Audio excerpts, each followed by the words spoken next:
வணக்கம் தோழி, எல்லோரும் எப்படி இருக்கீங்க? இந்த பதிவில் நம்ம என்ன பார்க்க போகிறோம்னா, நமக்கு சம்மர் ஸ்டார்ட் ஆகிடுச்சு இல்லையா? நமக்கு உடலில் உஷ்ணம் அதிகமாக இருந்துச்சுன்னா நிச்சயமாக நமக்கு கர்ப்பம் தரிக்கிறதுல நிறைய பிரச்சனைகள் வரலாம். ஈவன் நம்ம ப்ரெக்னெண்ட்டாக இருந்தோம்னா கூட உடல் உஷ்ணம் அதிகமாக இருக்கும் பொழுது அதுவும் நமக்கு சில தொந்தரவுகளை ஏற்படுத்தும்.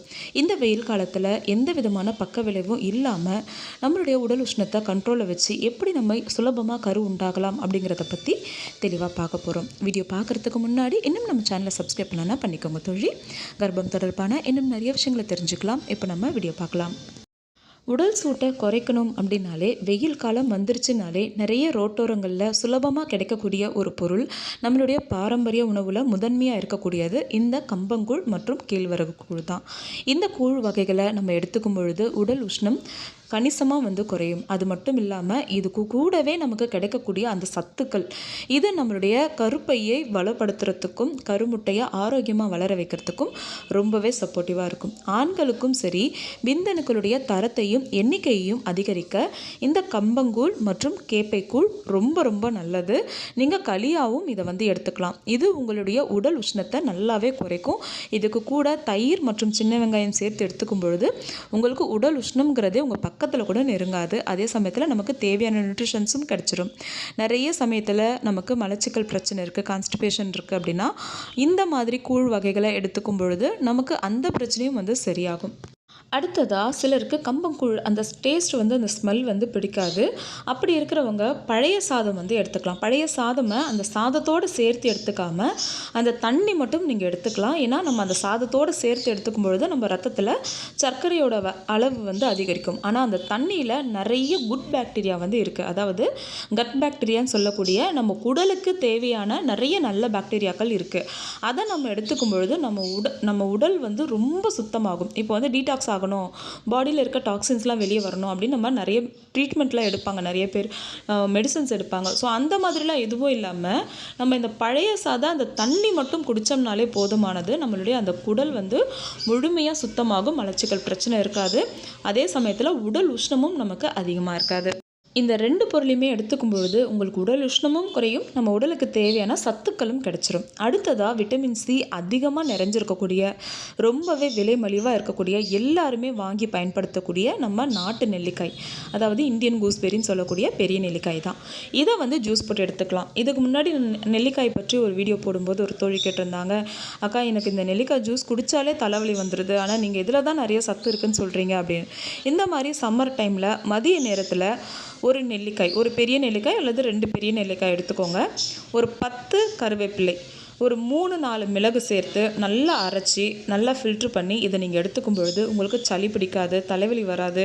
சம்மர் டைமில் தாராளமாக இந்த நெல்லிக்காய் எடுத்துக்கலாம். இந்த நெல்லிக்காய் நமக்கு உடலுக்கு குளிர்ச்சியை தருது. எவ்வளவு உடல் உஷ்ணம் இருந்தாலும் உடல் உஷ்ணத்தை குறைச்சி நமக்கு தேவையான சத்துக்களை கொடுக்கறதுல நெல்லிக்காயும் முக்கிய பங்காக இருக்குது. உங்களுடைய ஸ்கின் அண்ட் ஹேர் இதோடைய இம்ப்ரூவ்மெண்ட்டுக்கும் நிறைய பேருக்கு ஹேர் ஃபால் இருக்கும். ஸோ அதுக்கும் இந்த நெல்லிக்காய் ரொம்பவே சப்போர்ட்டிவாக இருக்கும். அடுத்தது பார்த்திங்கன்னா நமக்கு இந்த சம்மர் டைம் வந்துச்சுனாலே தாகம் அதிகமாக இருக்கும். அது எல்லாருக்குமே இருக்கிற ஒரு விஷயம்தான், பொதுவான விஷயம்தான். இதுக்காக நம்ம சர்க்கரை அதிகமாக சேர்க்கப்பட்டு நிறமூட்டிகள் அதிகமாக சேர்க்கப்பட்ட குளிர்பான வகைகள், அதுவும் அந்த 10 ரூபா ஜூஸ்லாம் பார்த்திங்கன்னா தயவு செஞ்சு எடுத்துடக்கூடாது. இது குழந்தைங்களுக்கு பாய்சன் மாதிரி.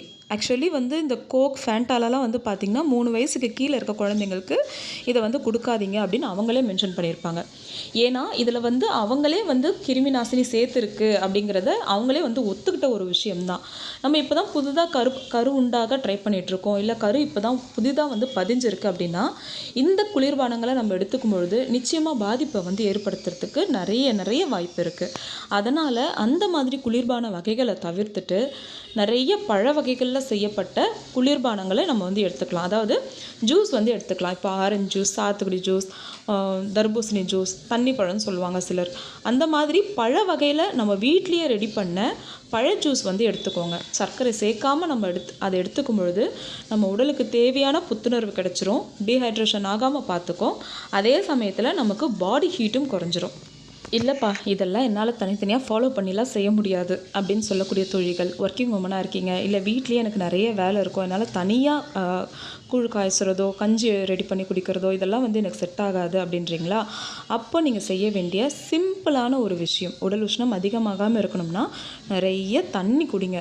நார்மல் வாட்டரே வந்து குடிங்க. ஐஸ் வாட்டரோ நீங்கள் வந்து ஹாட் வாட்டரோ நீங்கள் குடிக்க வேண்டாம். நார்மல் வாட்டரே ஒரு நாளைக்கு 3லேருந்து 4 லிட்டர் வரைக்கும் எடுத்துக்கோங்க.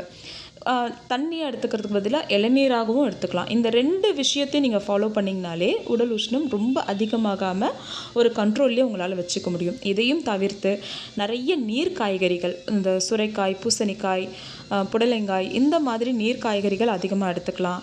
அதே போல் வாரத்தில் 2 அல்லது 3 நாள் நம்ம நல்லெண்ணெய் தேய்ச்சி குளியல் வந்து பண்ணிக்கலாம். ரொம்ப கோல்டாகவும் சொல்லக்கூடியவங்க கூட இந்த சம்மர் டைமில் மதிய நேரத்தில் செக்கில் ஆட்டின நல்லெண்ணெயில் நம்ம வந்து உச்சந்தலை குளிர் அளவுக்கு நம்ம வச்சுட்டு நம்ம வந்து குளித்தோம் அப்படின்னாலே உடல் உஷ்ணம் நல்லாவே குறைஞ்சிரும். உடல் நல்லா கூலாக இருக்கும். ஏன் இந்த உடல் உஷ்ணம் நமக்கு ப்ரெக்னென்சியை பாதிக்குது அப்படின்னு பார்த்திங்கன்னா, பெண்களை பொறுத்த வரைக்கும் உடல் உஷ்ணம் அதிகமாக இருக்கக்கூடிய பெண்ணுக்கு வந்து பார்த்திங்கன்னா வஜைனல் வந்து ரொம்ப ட்ரையாக இருக்கும். கான்ஸ்டிபேஷன் ப்ராப்ளம் இருக்கும். சர்விக்கல் மியூக்கஸ் வந்து அவங்களுக்கு ரொம்ப ரொம்ப குறைஞ்சி போயிடும். இதனால் என்ன ஆகும்னா, நம்ம ஓவுலேஷன் டைமில் கரெக்டாக நம்ம இணைந்தோம்னா கூட அந்த சர்விக்கல் மியூக்கஸ் நமக்கு குறைஞ்சி போகிறதுனால, உடல் உஷ்ணம் அதிகமாக இருக்கிறதுனால நம்மளோட வஜைனல் பகுதியில் அமிலத்தன்மை அதிகமாகுது.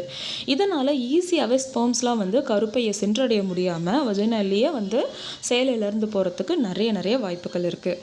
இதனாலேயும் நமக்கு ப்ரெக்னென்சி வந்து பாதிக்கப்படலாம். அதே போல் ஒரு விந்தணு வந்து ஒரு பெண்ணுடைய கருப்பையில் வந்து 3லேருந்து 5 நாட்கள் வரைக்கும் நல்ல துடிப்போடு இருக்கும். அதாவது ஒரு கருவை உருவாக்கக்கூடிய தன்மையோடு இருக்கும். ஆனால் உடல் உஷ்ணம் அதிகமாக இருந்துச்சு அப்படின்னா ஒரு நாள் கூட வந்து அதால் வந்து அங்கே இருக்க முடியாது. ரொம்ப வந்து உடல் உஷ்ணம் அதிகமாக இருக்கக்கூடிய பெண்களுக்கு நான் ஃபஸ்ட்டே சொன்ன மாதிரி ஸ்பெர்ம்ஸ்லாம் வந்து ரொம்ப டேமேஜ் ஆயிரும். ஆண்களுக்கும் வந்து அதே மாதிரி தான். அவங்களுக்கு உடல் உஷ்ணம் ரொம்ப அதிகமாகிடுச்சுன்னா ஸ்பெர்ம்ஸ் குவாலிட்டி ரொம்ப குறைஞ்சிரும், கவுண்ட் ரொம்ப குறைஞ்சிரும். இந்த மாதிரி நம்ம அதிகமாக உடல் உஷ்ணம் ஆகாமல் இருக்கணும் அப்படின்னா நான் ஃபஸ்ட்டே சொன்ன மாதிரி ஆயில் பாத் எடுத்துக்கலாம். ஒரு நாளைக்கு 2 முறை கூட நீங்கள் வந்து காலை மாலை இருவேளையுமே குளிக்கலாம். இப்போ பெண்களை பொறுத்த வரைக்கும் ஹேர் ட்ரை பண்ண முடியல, ஹேர் வந்து ரொம்ப அதிகமாக இருக்கும், அதனால் வந்து நான் 10 நாளைக்கு ஒரு முறை தான் குளிப்பேன், தலைக்கு ஒரு வாரத்துக்கு ஒரு முறை தான் குளிப்பேன், இந்த மாதிரி இல்லாமல் வாரத்துக்கு ஒரு 2 முறை நீங்கள் ஹேர் வாஷ் பண்ணுங்கள்.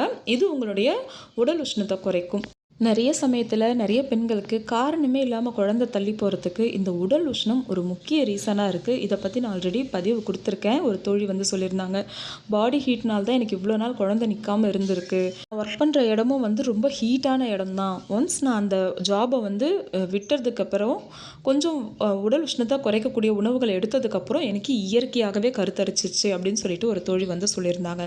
ஸோ அந்த அளவுக்கு கரு உண்டாகிறதுக்கு தடையை ஏற்படுத்துறது இந்த உடல் உஷ்ணம். இப்போ சம்மர் டைம் வருது. நான் சொன்ன விஷயங்களெல்லாம் ஃபாலோ பண்ணுங்கள். நிச்சயமாக உங்களுடைய கர்ப்பத்திற்கு எந்த பாதிப்பும் வராமல் நல்லபடியாக கரு உண்டாகும்.